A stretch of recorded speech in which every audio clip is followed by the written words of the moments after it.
नमस्कार मंडळी, कसे आहात तुम्ही सगळे? मी संध्या सप्रे यूट्यूबवरील माझ्या आध्यात्मिक चॅनलमध्ये अमृताचे दोही यामध्ये मी तुम्हा सगळ्यांचं स्वागत करते.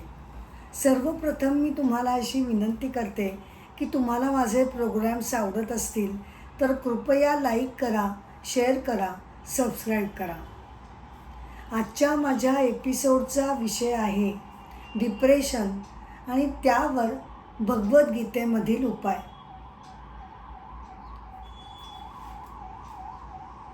आजकाल आपण बघतो, ऐकतो, वाचतो की बऱ्याच जणांना डिप्रेशन या मानसिक आजारानं ते सफर झालेले असतात. साहजिक आहे, अनेक आघात येतात, संकट कोसळतात. कधीकधी जिवलग जी नातेवाईक असतात किंवा रिलेशन जी असतात त्याच्यामध्ये बिघाड येऊ शकतो. अशा अनेक कारणांमुळे मनुष्य पार खचून जातो आणि ते अगदी साहजिक आहे. पण काय होतं ना की एकदा आपण या डिप्रेशनच्या दरीमध्ये कोसळलो, आतमध्ये गेलो की मग इतके आत जातो की त्यातून बाहेर पडणं हे अगदी कठीण काम होऊन जातं. आणि म्हणूनच आज या डिप्रेशनचा मुकाबला कसा करायचा यासाठी भगवद्गीतेतील काही उपायांचा मी आत्ता मागोवा घेणार आहे. भगवद्गीतेमध्ये अध्याय 2 आणि 56वा श्लोक असं सांगतो की जो मनुष्य त्याला जरी संकट आली, दुःखांना फेस करावं लागलं तरी ज्याची मनःशांती ढळत नाही आणि जो निराश होत नाही त्याला स्थितप्रज्ञ मुनी असं म्हटलं जातं. आता हे ऐकल्यानंतर आपल्याला असं वाटू शकतं की हे काय बोलतंस बाबा, म्हणजे दुःख समोर आलं तरीसुद्धा खोटं आनंदी राहायचं की काय? तर तसं नाही. उलट मनुष्यानं त्यावेळेला व्यक्त होणं हे गरजेचं असतं. आपल्या भावनांना कुठेतरी निचरा करून देणं, मन मोकळं करणं, रडणं हे अत्यंत आवश्यक असतं. याचा अर्थ असा आहे की आयुष्य म्हटलं ना की आपण कितीही अवॉइड करायचं म्हटलं तरीसुद्धा अधूनमधून दुःख येतच राहतं. आणि हे कटू सत्य एखाद्या कडू टॅबलेटसारखं आपल्याला पचवावंच लागतं. मग जेव्हा कधी दुर्दैवानं आपल्याला अशा नैराश्यमय स्थितीचा सामना करायची वेळ येईल तेव्हा त्याला तोंड देत देत एकीकडे मन शांत ठेवायचा आपण प्रयत्न करायचा. मग हे कधी शक्य होईल? तर त्यासाठी भगवान ध्यानधारणा हा मंत्र आपल्याला सांगत आहेत. फार काही नाही, आपण सुरुवातीला अगदी 5-10 मिनटं जरी या ध्यानधारणेसाठी वेळ काढला तरीसुद्धा एक चांगली सुरुवात होऊ शकते. अध्याय 6 श्लोक 24 ते 26 यामध्ये भगवान असं म्हणतात की मान्य आहे की मनामध्ये असंख्य विचार येत राहतात. मन म्हणजे विचारांचा नुसता धबधबा आहे. त्यामुळे फ्रस्ट्रेशनचे, अँगरचे, डिप्रेशनचे विचार कोसळत राहतात. पण ध्यानधारणेमध्ये बसल्यानंतर काय करायचं तर ते विचार जेव्हा येतील तेव्हा त्यांना बाजूला फक्त टाकायचं नाही तर त्यांना रिप्लेस करायचं. कारण नुसतं आपण त्यांना बाजूला ठेवलं तर ते पुन्हा पुन्हा येऊन चिकटतात.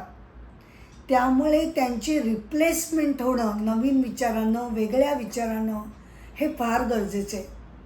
म्हणून आपल्या इष्टदेवतेचं किंवा परमेश्वराचं चिंतन तेव्हा करणं हा एक प्रभावी उपाय त्यावर ठरू शकतो. आपण म्हणू की ठीक आहे बाबा, रोजची 10 मिनटं ध्यानधारणा करून हळूहळू आम्हाला हे जमेलही. 10 मिनटापुरतं मन ते शांत व्हायला लागेल, पण पुढचं काय? हां, उरलेली जे 23 तास आणि 50 मिनटं आहेत, त्यामध्ये परत हे सगळं आम्हाला येऊन हैराण करणारच आहेत. मग काय करायचं?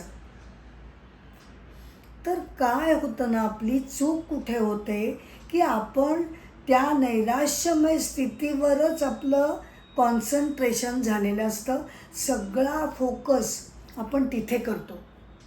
दुःखांवर फोकस केला, त्या प्रसंगांवर, काय घडलं, मला अपयश कसं आलं किंवा मी पराभूत कसं झालं, सगळ्या त्याच गोष्टींचं चिंतन करून, त्या दुःखी घटनांचं चिंतन करून आपण अजून परत दुःखी होत राहतो.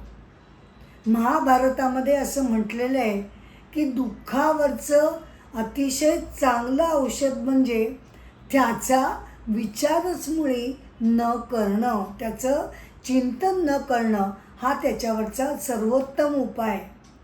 तर आपण नेमकी तीच चूक करतो आणि त्या विशियस सर्कलमध्ये पुन्हा पुन्हा अडकत राहतो. काय आहे ना की या सगळ्यामध्ये आपल्या मनाची जी आंतरिक स्थिती आहे, जे सामर्थ्य आहे, जी शक्ती आहे, हां, मनाची जी विलक्षण अशी स्ट्रेंथ आहे, त्याच्याकडे आपण लक्षच देत नाही. विसरूनच गेलो आहे आपण की माझ्या मनामध्ये अद्भुत शक्ती आहे. आणि म्हणून ती जागृत करण्यासाठी, आपल्याला अवेअर करण्यासाठी, भानावर आणण्यासाठी परमेश्वर अध्याय 2 श्लोक 3 असं आपल्याला सांगतात बरं का. ते अर्जुनाला असं म्हणतात, बाबा अर्जुना, हां, काय असं खचून बसलास? उठ. तुझ्या मनाचा हा दुबळेपणा तू काढून टाक आणि खणखणीतपणे युद्धाला उभे राहा. म्हणजे मग याचा आपण अर्थ काय घ्यायचा?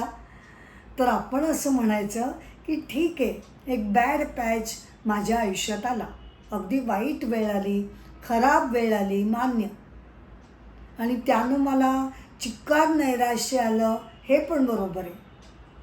पण आता त्यातून मी बाहेर पडीन म्हणजे पडीनच. आणि एकदा का आपण ही हिंमत दाखवायला सुरुवात केली की बघा, तुम्ही बघता बघता मनातलं जे अंतर सामर्थ्य आहे ते हळूहळू ती स्ट्रेंथ वरती यायला लागते आणि आपल्यासमोर जे काही प्रॉब्लेम असतील ते सॉल्व व्हायला सुरुवात होते.